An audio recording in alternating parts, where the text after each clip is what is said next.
Um, well, this is basically for anybody who hasn't seen sight of the publicity for the evening, and I'll just talk a little bit about you, Jim. Professor Jim Gallagher has held roles in civil society and insurance and pension sectors. He is also a notable academic, a visiting professor at Glasgow University School of Law.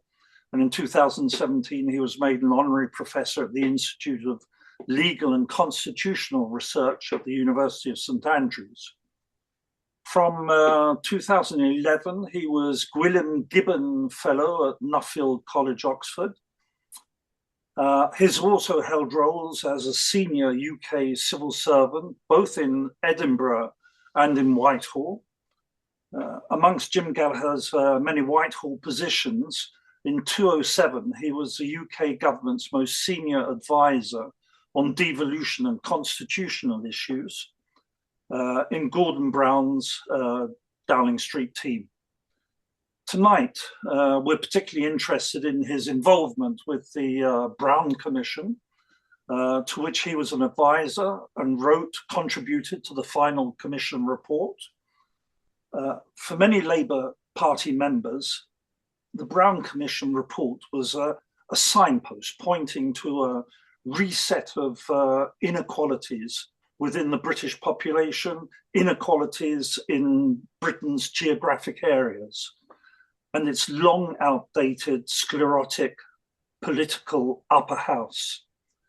I'm very happy to welcome Jim to Labour International tonight. He will be addressing the issues of decentralisation, related constitutional matters, and making politics more responsible or cleaner.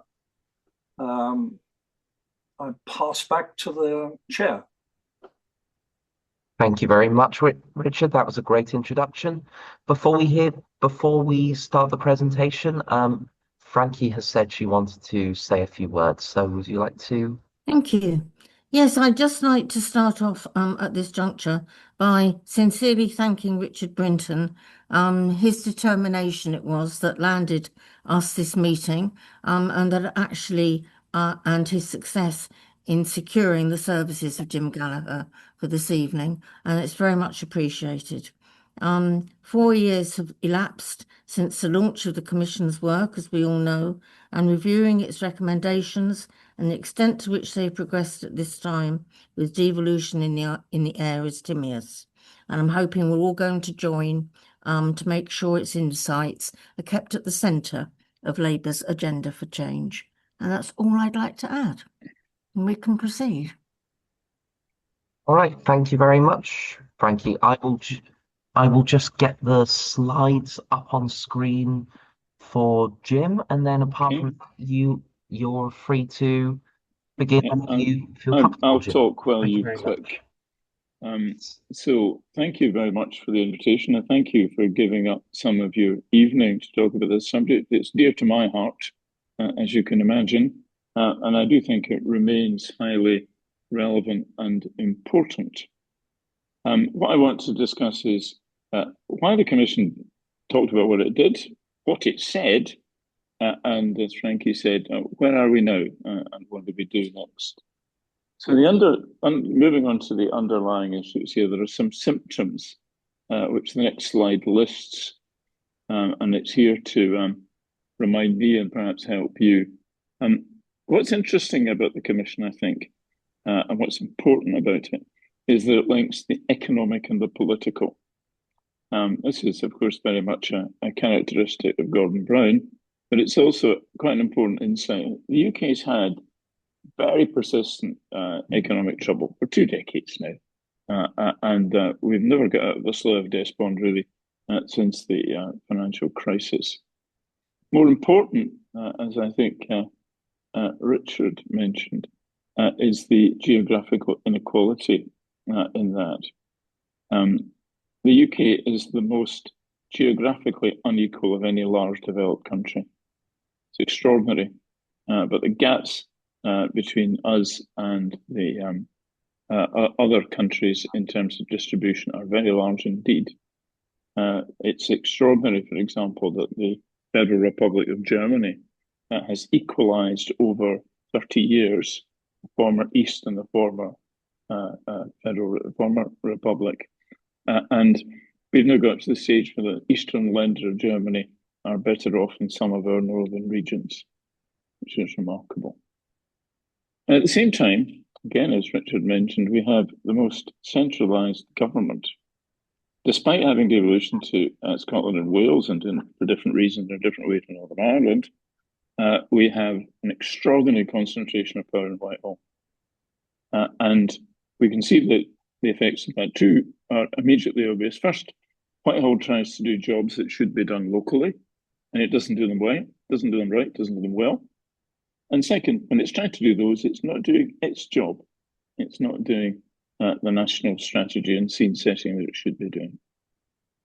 Then, a further characteristic of this is that we have weak constitutional constraints on government. That's a very polite way of putting it. What we have is a system of government which was called, as long ago as 1956, by old Lord Hailsham, an elective dictatorship. Whoever's in charge in the Commons can do whatever, more or less, whatever he or she likes. It's very hard to stop him. And we saw that over Brexit. There were all sorts of extraordinary actions, and the Supreme Court had to make up some new law, if we're very honest, to stop Boris Johnson going bonkers. And this is a contributor to, and also perhaps a symptom of, the identity politics that we have for many years seen in Scotland and Wales and Northern Ireland again. Now we see it in England too, this populist identity politics. So these are symptoms of a problem. And I want to move on now to just doing a bit of diagnosing of the patient. And we begin with the economics once again. It's stating the bleeding obvious that the UK can't succeed economically if most of its regions don't. We leave most of the country behind, as a collective will not do well. And we also know from the evidence, which the Commission looked at very carefully, some splendid work done by Sheffield University, all the evidence worldwide tells you that economic development works at a regional level. And by region, we mean something between maybe 2 or 4 million people, in fact, big spaces. These are the giant, these are the engines of economic development, and they're the area, essentially, in which people travel to work, and that's what you must plan for. And one of the problems we've had is that we think everything is supply side, and it's not all supply side. It's about making the right choices and the right investments in infrastructure, in new technology, and so on, and building in particular on the one big strength we've got, which is a top-notch university sector. Both these problems, the economic one and the political one, lead to a real distrust in our political system, particularly our central government. If you look at the international comparators again, and you draw the little scattergram of who's got poor trust and who's got decreasing trust, we're in the bottom left-hand corner. Our trust is remarkably low compared to developed countries, and it's getting worse. We're down there with Brazil, which is great news for the Brazilians, I'm sure. Now, this is, in my view, and I think the evidence backs this up, driven by people's real experience, their real experience of economic life, the difficulty they see their children getting on, the harder it is to get better jobs, how their standard of living hasn't increased, and they increase as they see it in inequality. And they see it also in public services. They're paying their taxes, and they're looking at public services that are crumbling at the edges, let's say. An important point here is that this all encourages a kind of cynicism about politics, and then the politicians put the tin lid on it by misbehaving. These persistent political scandals are a problem for us. Now, we're not Hungary, right? Our society hasn't become like Orban's, or as Mr. Trump is trying to make America's. But there is a real problem about behaviour, and we need to do something very robust and substantial to reassure the public that this isn't the issue. So the two big diagnostic points out of this. We have the most centralised government. and we have the most geographic economic inequality. This is not an accident. These things are deeply connected. And at the simplest level, if the centre of government lives and works in London, it promotes London's interest and doesn't think well enough about the interests of the periphery as they would see it, and they don't have the right level of political representation to make a noise. And the second conclusion that we drew is that what I've called here the Constitution of Dicey and Badgett, that's to say, the Victorian Constitution, which had some checks and balances in it, actually, that have gone now, because in those days, the House of Lords was a real power. It represented the landed interest, but it wasn't. There was a bipolar system between the Commons and the Lords. That's changed, rightly in one view, but there are now very few constraints on that elective dictatorship that I mentioned earlier. And that, in many ways, is at the root of some of our problems. What we concluded, as the next slide will show us, is that we've got to do these things in a package. There's no point in fixing one bit. It will be offset with the other bit. In particular, there's no point in focusing on economic development, desirable though that is, without distributing political power at the same time. So we need that decentralisation of power. And in the long run, that's probably the single most important thing in the Commission report. And mayors are the way to do it because they're what's worked. Richard didn't mention, but approximately 100 years ago, as it now seems, I was Blair's constitutional advisor as well, and was stuck with a kind of Napoleonic system of administrative decentralisation to the standard regions. And all the time, I believe that the right answer was to build up the city regions. Well, at last, we're building up the city regions. Second part of the package is constitutional reform, and it's technical constitutional reform in one sense. It's to put some constraints on that elective dictatorship. And bizarrely enough, as you'll see, that involves the House of Lords. And then this was, in a sense, an addition to our considerations, which was driven by the fact that while this commission was working, we were under COVID, which didn't make it easy, I may say. But we watched with mounting horror, not merely the behaviour of the Conservative government at the time, which laid aside all political and constitutional constraint, but also the noses in the trough, and what I can only describe as corruption.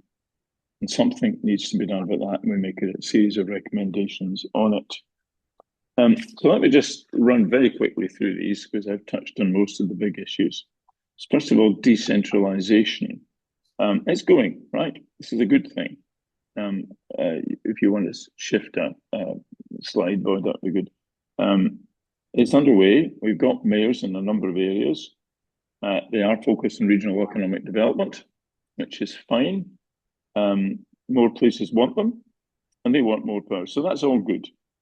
Do you want to click a slide, Boyd? There are two issues here, though. One is that the whole decentralisation system is a bit grace and favour still. That's to say, Whitehall rather grandly hands out some things that people are not taking, they're being given. So we need to shift the balance of power there. But a good thing here is the political strains that you will have observed between prominent mayors, let's call them for the sake of argument, Andy, and the centre. There are real tensions there, and that's fine. That's what we should expect. That says power is actually being distributed. So the decentralisation part of this tale is probably the most positive one. However, if we move on to the constitutional part of it, which in my own view is the key element here, it's the keystone of the whole thing, not so much progress. The key to solving this problem in our analysis is to change the role of the second chamber. Now, people have been talking about Lord's reform for donkey's years.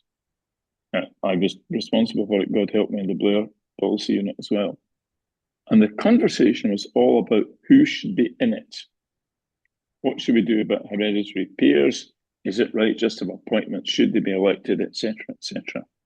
That's the wrong question. The right question is, what's it for?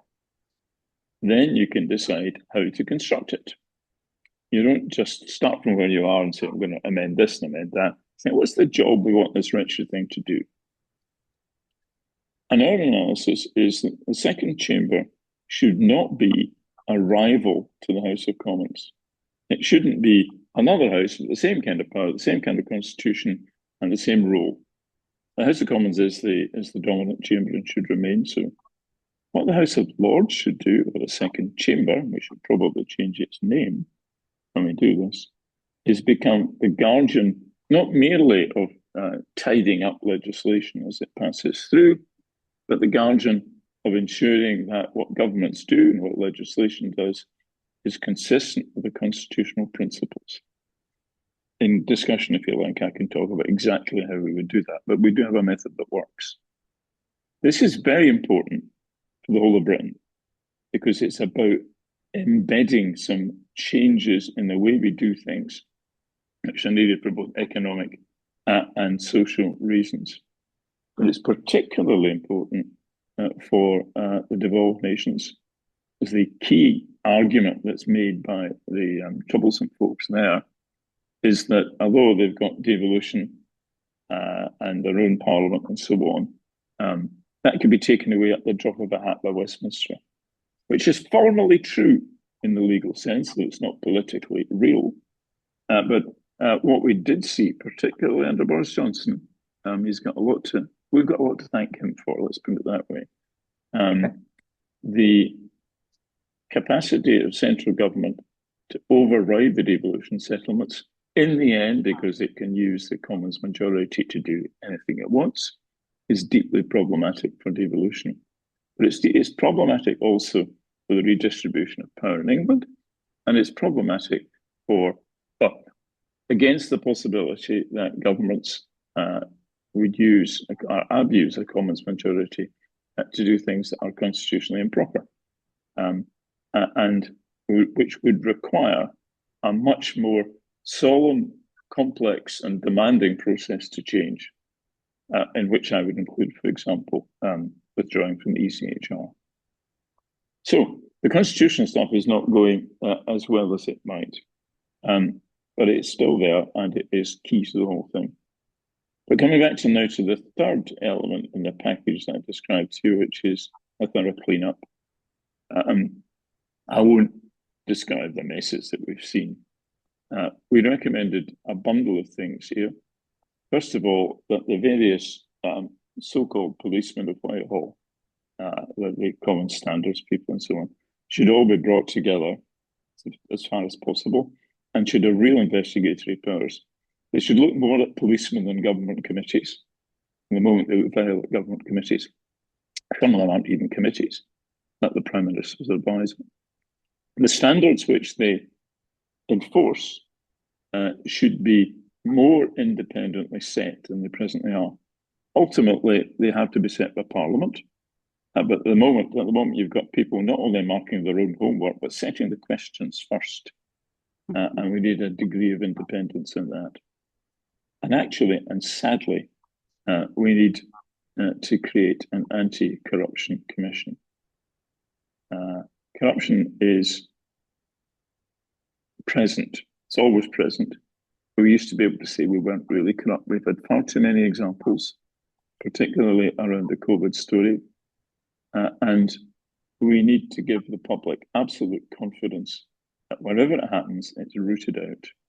Other countries do this, some very successfully, some less so. But this is very much like a police force. It's almost like the Serious Fraud Office, in fact. So far, we've made a little progress in that, but not very much. And finally, we've all not simply got to do these things, we've got to be seen to do them. We've got to make sure that the public are reassured that our political system is clean. And we suggest a particular way of doing that, which is a citizen's duty to review progress. And talking of progress, let's just do a quick sum up now. We've made a reasonably good start on decentralisation. There remains the risk of Whitehall control, because it's not embedded, it's not constitutionalised. We made some steps in cleaning up, but markedly more are needed, particularly on corruption. And on big constitutional stuff, well, we've taken the first step recommended in the report, which is you begin Lord's reform by removing the historical oddity of the hereditary peers. And there is a manifesto commitment to a consultation paper, which is fine because the party didn't do consultation before the election, and you can't just trample this one through. It has to be very carefully thought through. But we do need a consultation paper, and it does need to address the question of what's the second chamber for, which unlocks all of these answers. Now, I've gone through that at a rate of knots because I think these events are best and most useful for both me and you if we talk about them together rather than me lecturing you. So I was a man who used to be on the radio, some of you might remember him, called John Ebden. I used to conclude by saying, if you have been, thank you for listening. Thank you very much, Jim. And now I'll open to questions, and I can see that Richard's hand has shot right up. So, Richard, would you like to? Yes, if I may have the kind of privilege of opening the questions. Now, it does strike me that if the Brown Commission's investigative work and report are to serve the expectations of the public, should there not be a parliamentary, I don't know, committee busy laying out a roadmap for the creation of new assemblies and of how a future second chamber that you've actually just been talking about will be composed and function? Well, you've just evoked that particular subject. In a way, in other words, I'm saying if it is to be more than snake oil for the congregants of the Labour Party or Labour voters, we have to be able to follow the progress of this very ambitious work of the Brown Commission. And there are one or two. I'll just name one of the things that I imagine obviously has to happen, because if we are devolving to nations, then there are the nation of Wales, Scotland, Northern Ireland, but there isn't a nation of England yet. The England needs an assembly, I imagine.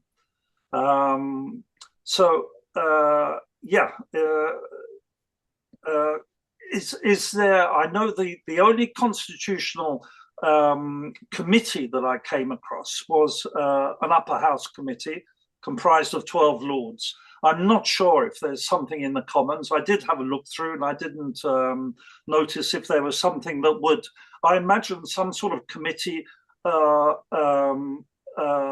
convened to detail a roadmap for the findings of the Brown Commission. Okay, that's an extremely important question, and it speaks to a general issue in public policy and implementation, which is that a plan like this without an implementation strategy is a long speech. That's all it is. So we do need an implementation strategy. It has to start inside government. That's the way the world is, and government has. When we launched this report, Keir Starmer was very enthusiastic about it, gave him a good day out in Leeds, and he was very positive about it. There's a lot of people who are not, I'm afraid. That's just the way of the world, because they're bought into the current arrangements. And there's also an argument which has been made to me frequently when I did my best to get more of this into the manifesto, that the voters aren't worried about this. Well, that's fine. They're worried about its effects. So what are the implementation arrangements to be? You're right, of course, to say that the Lords has a constitutional committee, which is actually a very good committee, a very sensible one. But they can't lead on it. The Commons has a public administration committee which looks at devolution, but not at other constitutional issues. We need in government a project led by a senior minister to take this thing chunk by chunk. And we do need, as you rightly say, Richard, a much more open debate about it. This isn't a small policy change. This is a major bouleversement of the UK constitution. And it needs a lot of work on it. It needs, ideally, a good deal of political consensus. We won't get all of it, of course. So far, that has been lacking. But I live in hope. I'm not absolutely sure, to be honest, Richard, about the English devolution leading to assemblies. I think the mayoral powers are the route forward, and they will require, the more power they have, the more accountability they will need. Perhaps they are directly elected. At the moment, we've got two models for that. One is the London Assembly, which is also directly elected. The other is the mayoral model at the moment, in which they are held to account by the constituent local authorities, which seems to be working okay. It's a bit early to say. I'm always very nervous, I'm afraid, about English votes, about an English Parliament. And I do think it would be the end of the UK, I'm afraid. But we can have another conversation about that one. All right, thank you very much, Jim. And I think Valerie put her hand up first. Yes, thank you very much. Thank you very much for that, Jim. That it made a lot of things very clear. At least in terms of where you want to go. I assume, or presumably, you may even have taken part in the Institute for Government Devolution Laboratory, which I watch whenever it's on. And what's become clear across several months is that each area which is devolving has a different model, because they seem to understand that they have to suit the needs of their populations, that there can't be one model that fits everybody. And the last time I watched, there was a very, very uncomfortable story about Norwich, which was 90% there to developing a devolved system in a very, very complicated situation with 3 different councils. And the government suddenly took it away from them and said they couldn't have it. And they were quite devastated.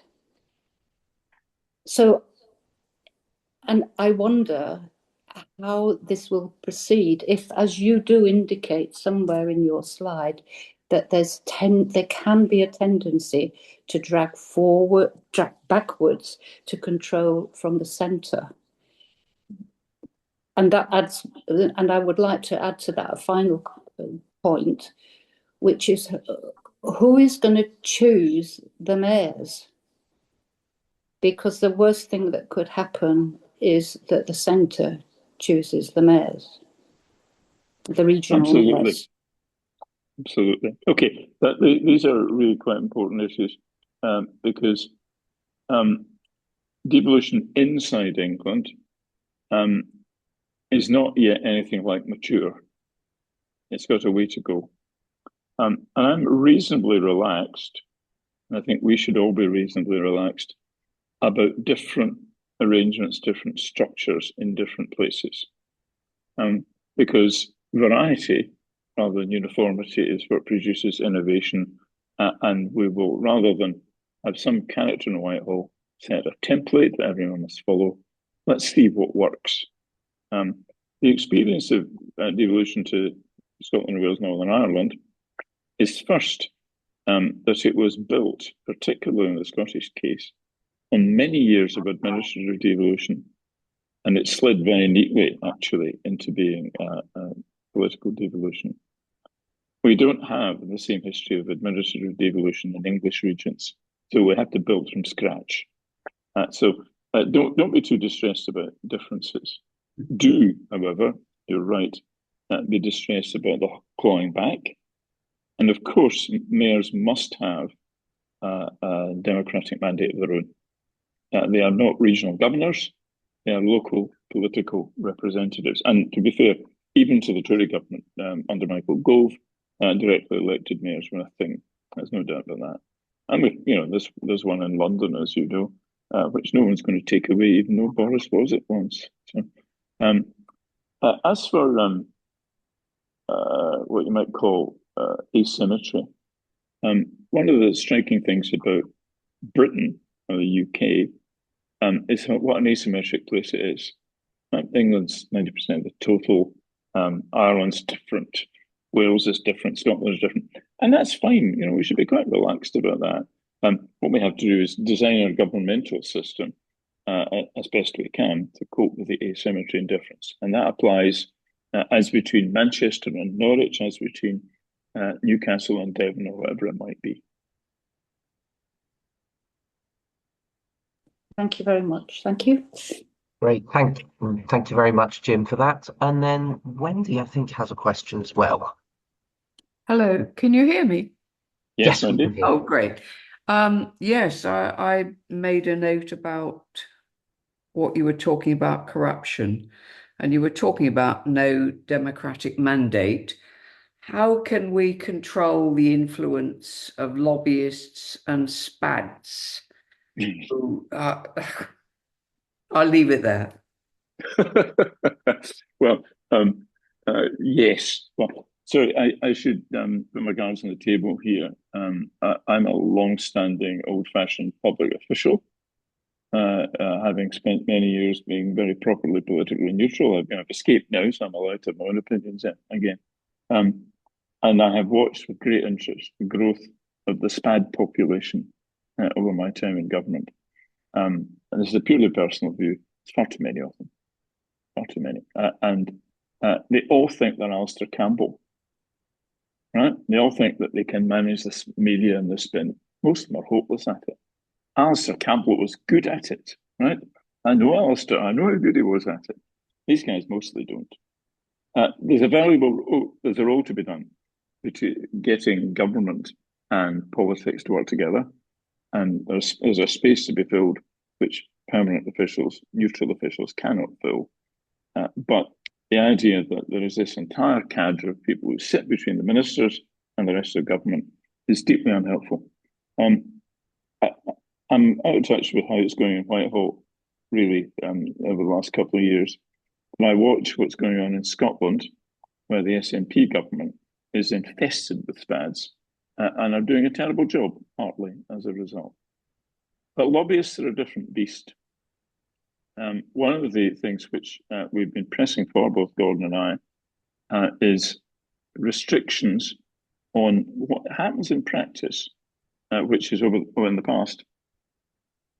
MPs and peers have been in effect lobbyists.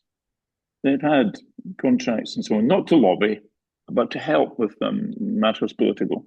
Now, the rules for MPs have been changed, which is excellent, and that the present government has done that, and that's greatly to their credit. We need to do the same for the Lords.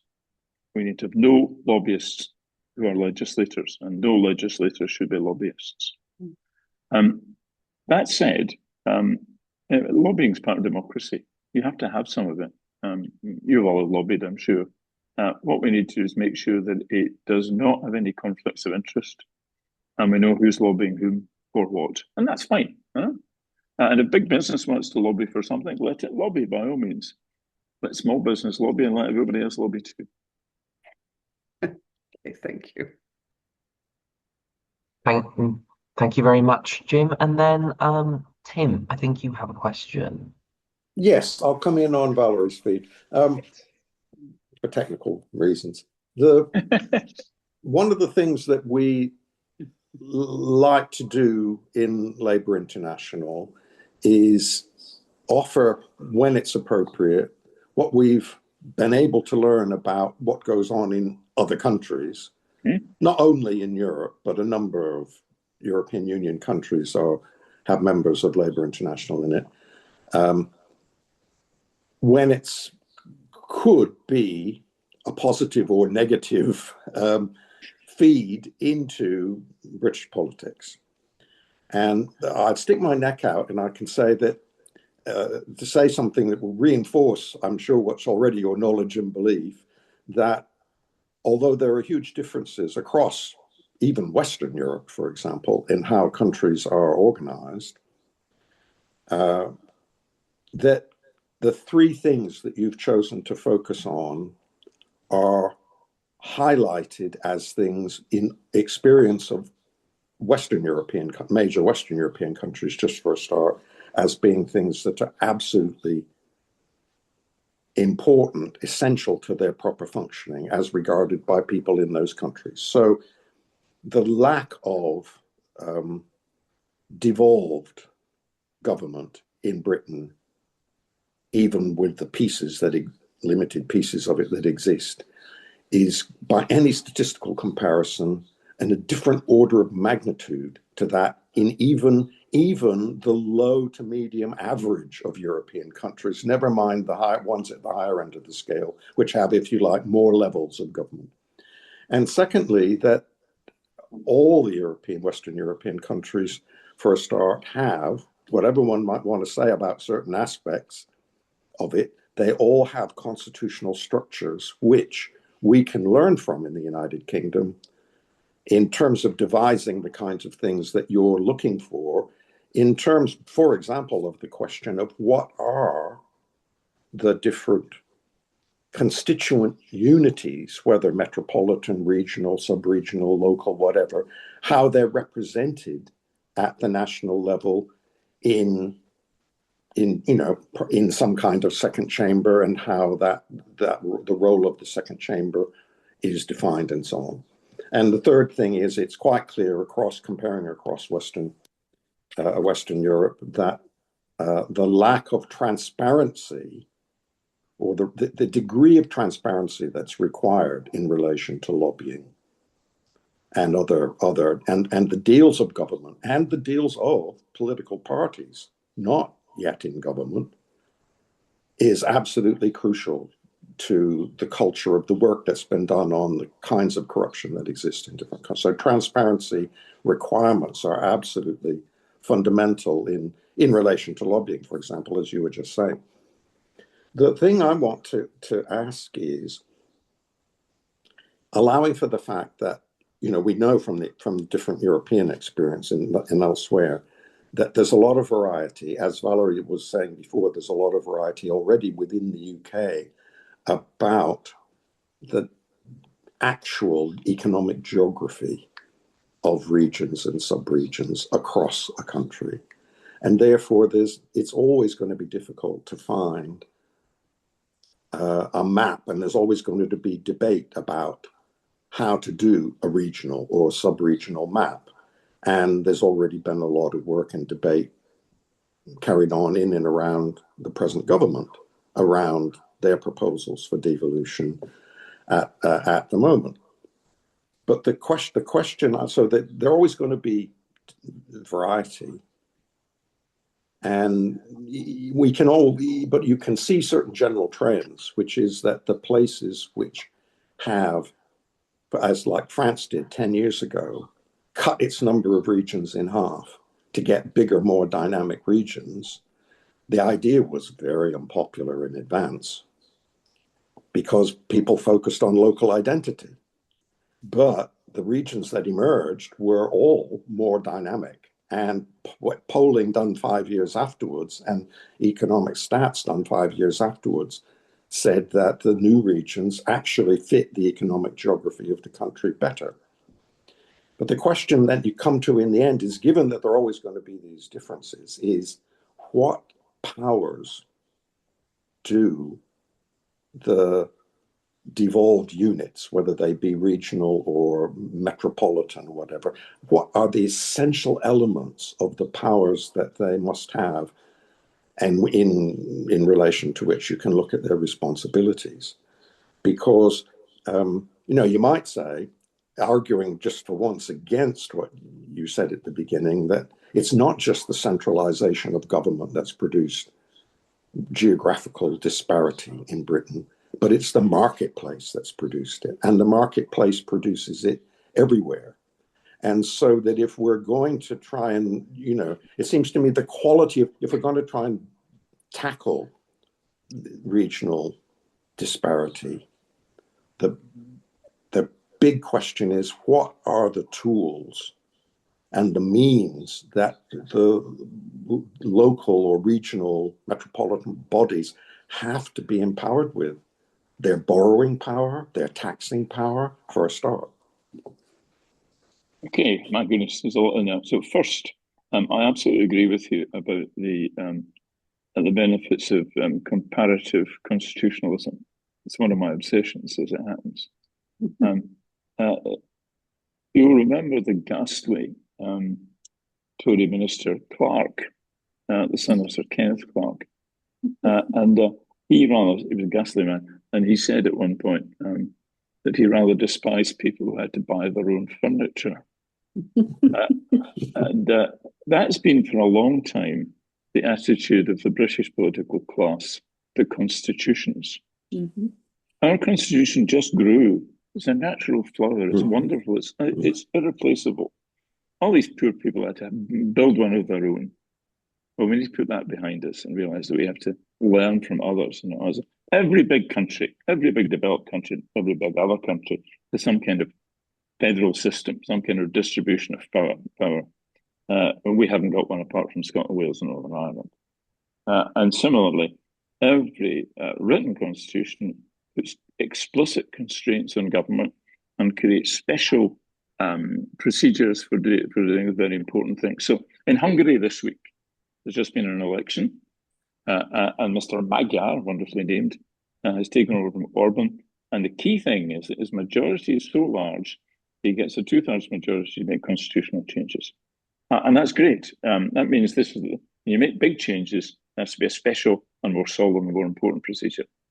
We just changed the constitution, and the Prime Minister feels like it. Doesn't do. To move on from that, I agree with you about transparency, and we were very pleased to get some engagement with Transparency International on the Commission report.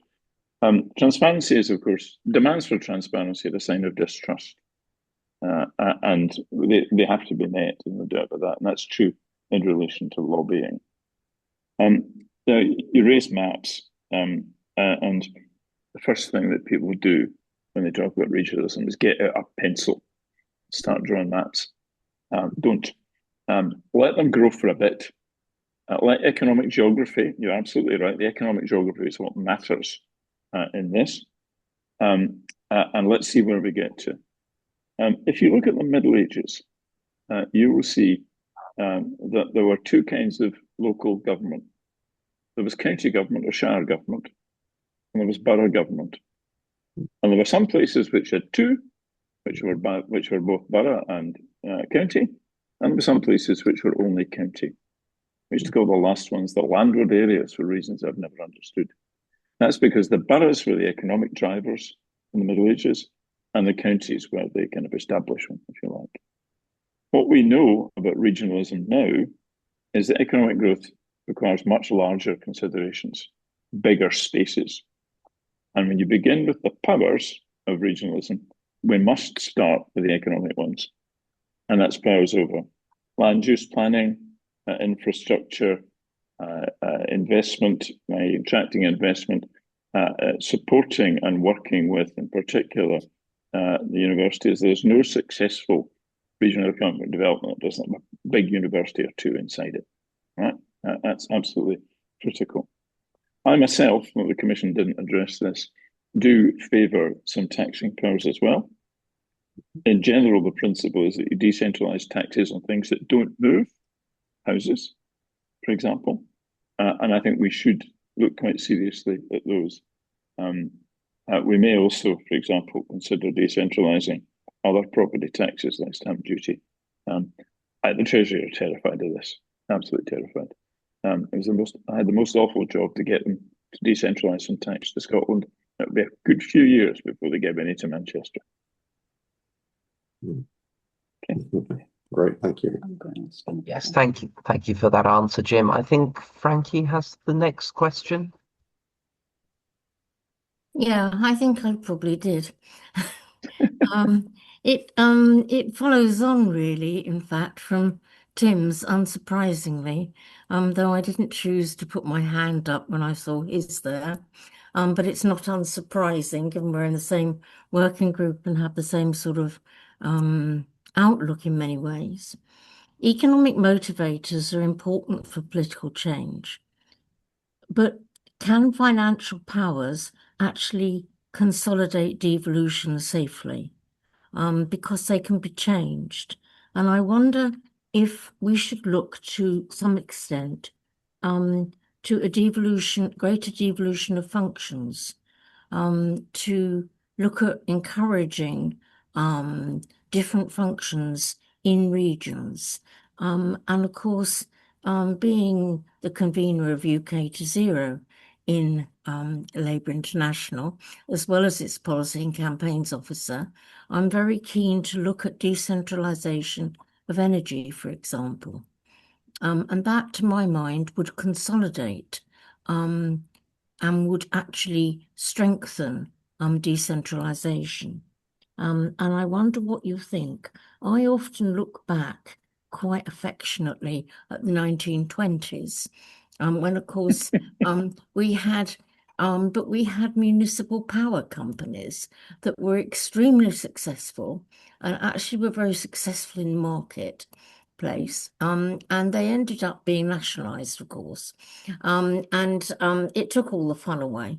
All the great localism evaporated at that point, and things changed dramatically. But I just wonder if we don't need to devolve more things than just, government administrative departments and, social security and whatever, to regions, whether we actually want to really encourage some functions and some industrial development.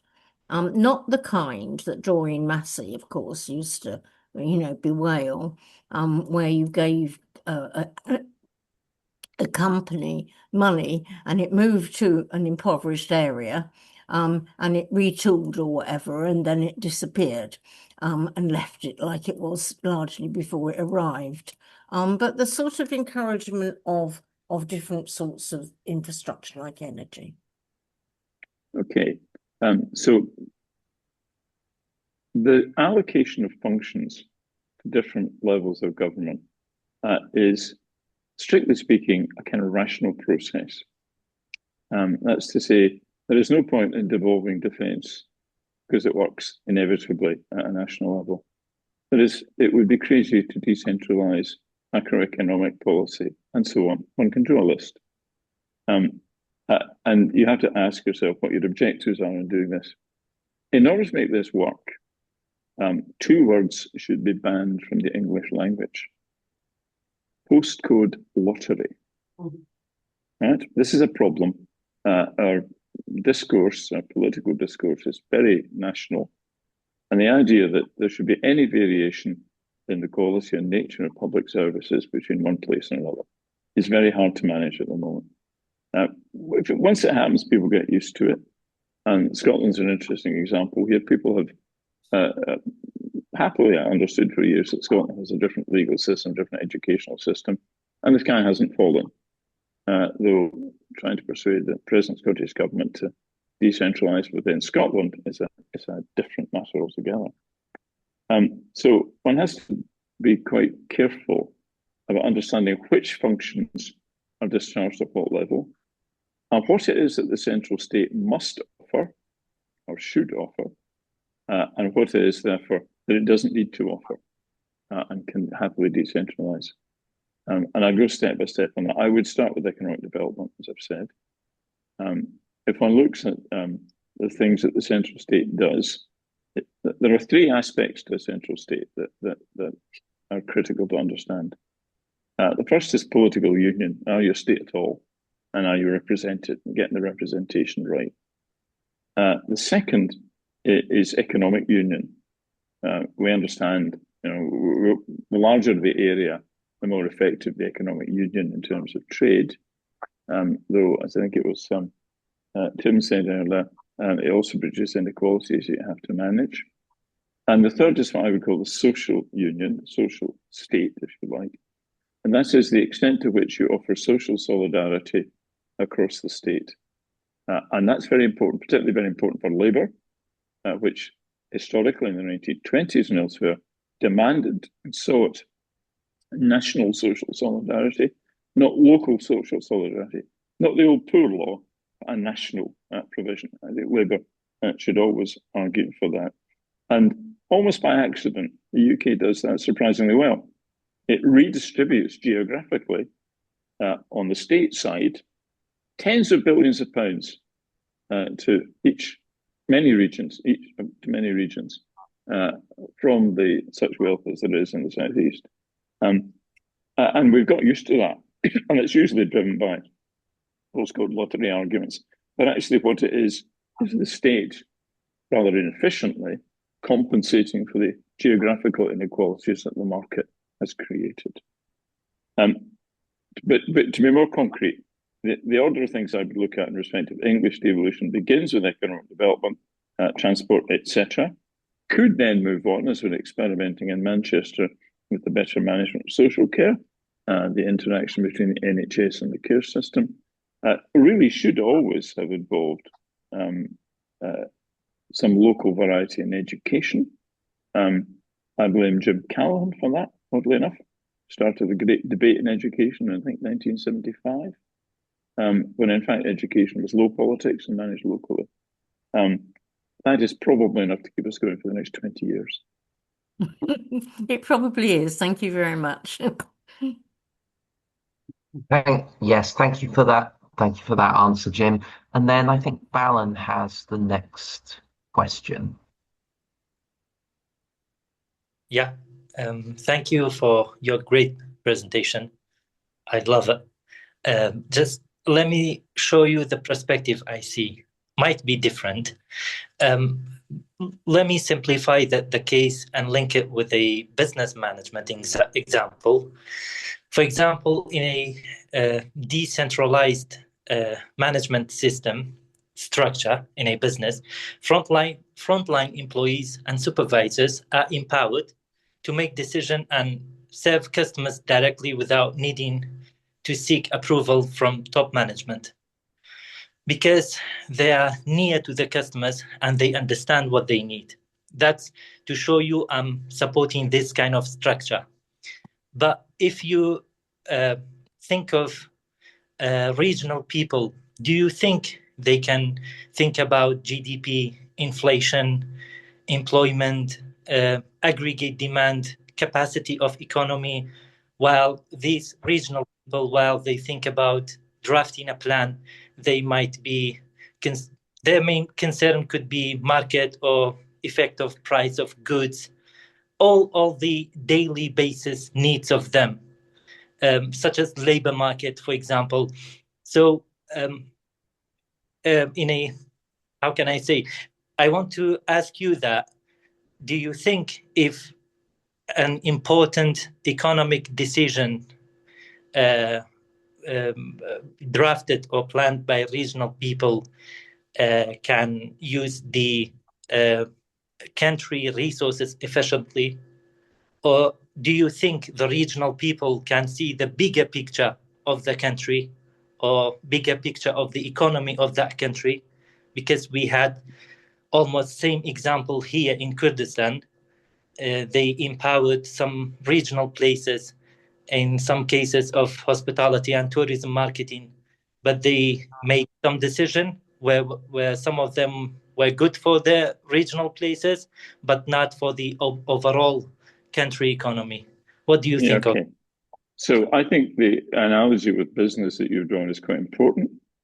And the remarkable thing about business is that although nobody makes them all, no one controls them all, by learning and by trying out the market, there is Adam Smith's invisible hand. So I think we need to be very careful about saying that regional people cannot get the full picture. If they have the capacity and capability, if they're able to, if they have the resources that they need to do their job, then of course they can see where their local or regional needs and demands fit into the larger picture. What I would say about regions is if you've got more than one of them, and got quite a lot of them, some of them will make a mess of it, right? Of course they will. But it's better than everyone making the same mess of it. So decentralization is an important way of seeing what works and what doesn't work. It's, if you like, a laboratory of public policy, and let's try some of the test tubes and see if we can make them work. So don't, if I may just be blunt about advice, don't put a straitjacket on people. Don't require uniformity. Let people try things and let some of them fail, because they will. Guys, I'm very conscious of the time. Do you want to do a bundle of questions together? Yes. Rather than sequentially? I might call on Lakshmi and John to ask their questions, maybe. How much longer do you have, Jim?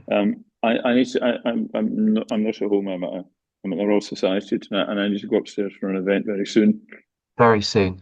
Okay. Yeah. Well, maybe since Tim and Valerie, sorry, you've asked questions already. Maybe we don't have time for another question from you. Maybe another questions from you two. So maybe if we can take Lakshmi's and John's question at the same time, and that can finish us off for tonight. That would be great. Thank you. All right. Thank you. I'll try and be very quick. It's kind of linked to what you just said, but about uniformity. But at least to me, it seems that the UK system, like all the levels of governance, they're very fragmented and they're very patchwork. And I do wonder whether it sort of affects transparency if the public can't understand the system of government and all the functions that they're under in a specific place. I was just wondering sort of what you made of that. Do you think that's a challenge? That in the British system, it seems quite extreme how patchwork it is compared to in the Netherlands where I live. Yeah, just wondering what you thought about that. Okay, yeah. John? Yeah, and then John, please. Right, thank you very much. Thank you very much for excellent talk.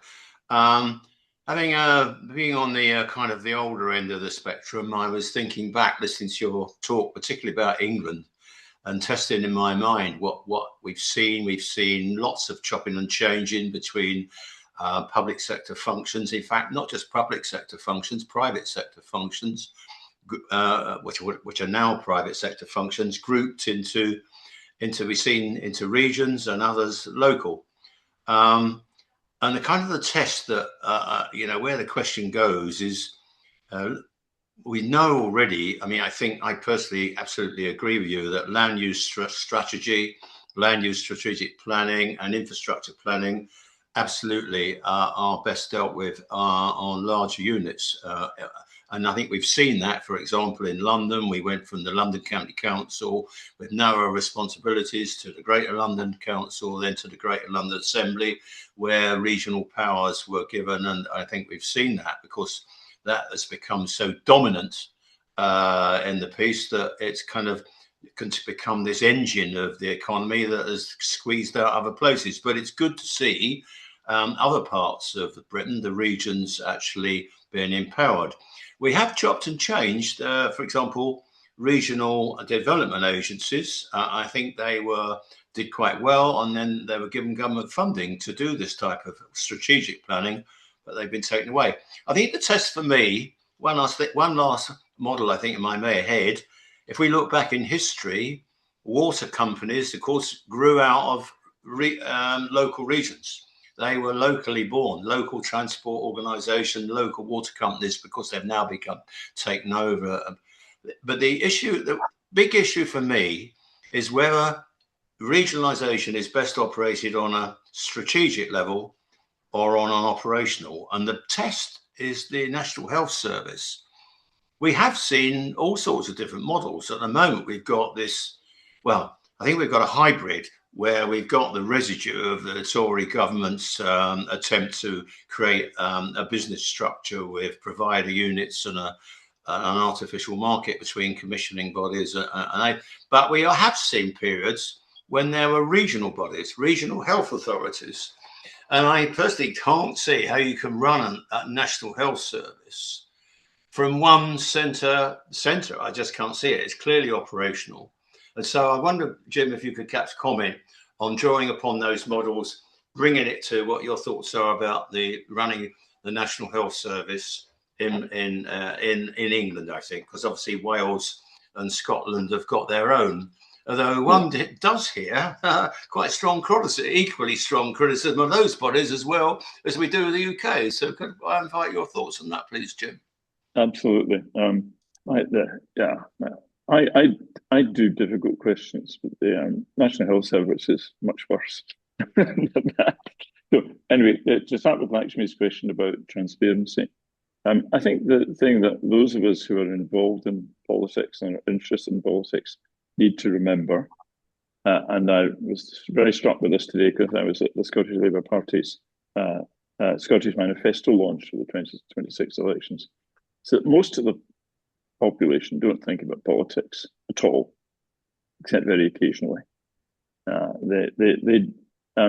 They don't want detailed information about responsibilities unless there's a particular issue that affects them. And I think that's fair enough, actually. I want my supermarket to have the food I want in it. I'm not actually interested in its supply chains very much. I'm not interested in its internal working. So I'm not sure that the patchwork, and it is a bit of a patchwork, and I think John's perhaps expanded that by pointing out it's a very changing patchwork of public authorities. It is a huge problem for transparency. I don't think that's the problem. I think you're absolutely right, John, though, on the chopping and changing. And the classic thing about that is that it's a man, usually a man, in Whitehall with a map and a plan and a system and applying it across the country. So the RDAs, which are a good idea, they're about regionalism, but they became absolutely uniform. Every RDA had to have the exact same plan, and Ed Balls had to improve it, right? And this is where now two people have in effect referred to Chamberlain's Birmingham in this conversation. Not because they're so old that they remember it, but because we all look back to an era in which local economic initiative actually built things, literally built things, but also institutionally built things. And what we need to get back to is not necessarily municipal water, though I would quite welcome municipal buses, actually, but a system in which the initiative and the authority and the imagination and the resources to start things in the places where everybody lives, not the place where nobody lives, which is in Whitehall. And if there's a message, from this entire conversation, it goes back to the Second World War, actually, when wasn't it Peter Peter Jay's father, who said, "The man in Whitehall knows best." And what he was talking about was that Whitehall was a node for information and knew things that everybody didn't know, especially when there's a lot of secrecy going on. What we know is that in the modern world, the man from Whitehall, and it's still often a man, doesn't know best. And we need to let a lot of other people have a go, even though someone will get it wrong, right? Much better to have a lot of success rather than uniform, not very much success. So I'm sorry, that's been a fascinating conversation, and it's been great to have the opportunity to talk to you all. I'm sorry I've got to go upstairs, unfortunately, give another talk, and I hope that you found it all very helpful too. We can understand why you are in such great demands, Jim. So thank you very much for speaking with us. And well, I'm not sure if we can give a round of applause, but thank you for coming. I see a yellow hand waving, so I'll give you a physical hand waving. Yes, Good to meet you all. Thank you very much. One last thing, thank you all for your commitment to this. That really does matter.